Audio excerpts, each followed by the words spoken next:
The history of humanity is a tapestry woven with countless tales, but perhaps none are as poignant or as filled with both tragedy and hope as the story of a great flood. To truly understand the vessel, however, one must first peer into the world that necessitated its creation. In the dawn of humanity, as the generations of Adam and Eve multiplied, the world had lost its way. The wickedness of man was great upon the earth, and every intent of the thoughts of his heart was only evil continually. God looked down upon the world he had so lovingly created, and his heart was grieved, pained in a way that is beyond all human comprehension. Amidst this chaos, one man found favor in the eyes of the Lord. His name was Noah. He was a righteous man, blameless in his generation, and he walked with God. He did not worship the idols of the world, nor did he chase its fleeting desires. His faith was a solitary beacon in a sea of darkness, a belief in the unseen Creator amidst a world of profound bewilderment. Then, a voice filled with divine power and sorrowful authority spoke to Noah.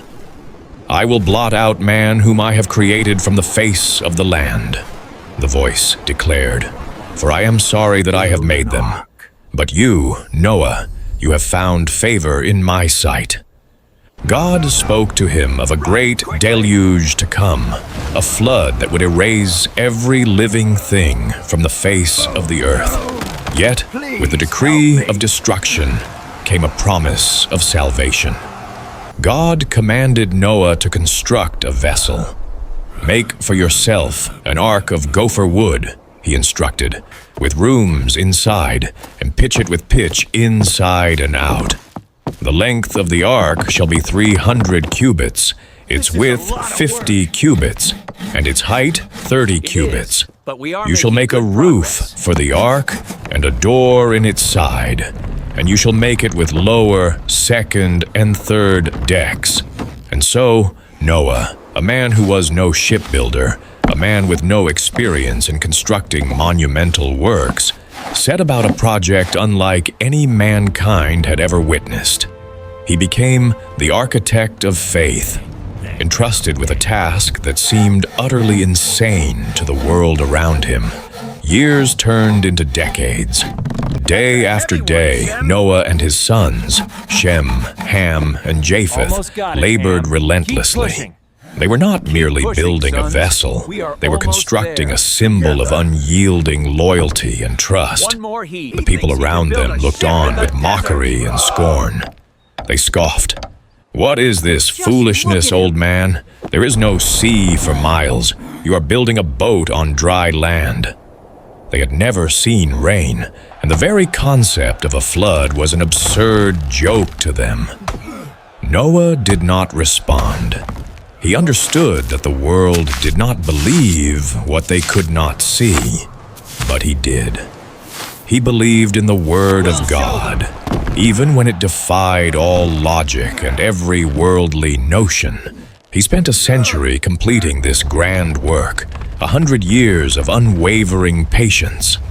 As the ark stood, a monumental testament to faith, a miracle began to unfold. From every corner of the earth, from the jungles to the deserts, all living creatures began to move toward the ark. There was no man to guide them, no trap to catch them. Two of every kind, male and female, came to Noah and entered the vessel. A pair of mighty lions, a couple of gentle giraffes, massive elephants, and tiny insects all arrived in perfect order, as if led by an unseen hand. It was an act of pure divine direction. Noah and his family welcomed them, tending to their needs and helping them find their places within the decks. The ark now was not just a ship, but a sanctuary for life itself, holding within its wooden walls not only Noah's family, but the future of an entire planet. Then a single heavy drop of rain fell, creating a small, dark splotch on the parched earth. The atmosphere grew tense. Noah and his family, along with the final creatures, entered the ark. A voice from above commanded, "Close the door." The massive, heavy door of the ark sealed shut with a resounding thud, and the rains began. It was no mere shower, but a torrent from the heavens, as the fountains of the great deep also burst forth from the earth. The world was swallowed by chaos. The waters rose, engulfing homes, mountains, and all life outside the vessel.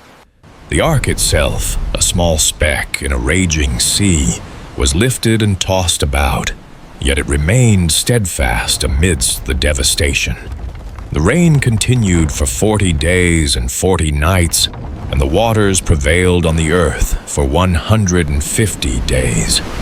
The old world was washed away, and all that remained was a single vessel floating on an endless ocean. Within the ark, life was not easy. The dim light filtering through the window illuminated the daily labor of caring for the multitude of creatures. They lived in close quarters, surrounded by the sounds and smells of all the earth's animals. I think so. Yet they endured. They trusted. They waited. After 150 days, the waters began to recede. The ark finally came to rest on the mountains of Ararat. The earth, however, was still a sodden mess, not ready for life. So Noah opened the window and sent out a raven. The raven flew out and back, finding no dry land. 7 days later, he sent out a dove, but the dove also returned, having found nowhere to land. A week later, he sent the dove out once more. This time, as it returned, it carried a fresh olive leaf in its beak. A surge of joy and relief washed over Noah's face. The green leaf was a sign of life, reborn, a testament that the new world was ready. Then came the final command from God. Go out from the ark, you and your wife, and your sons wives with you. Bring out with you every living thing.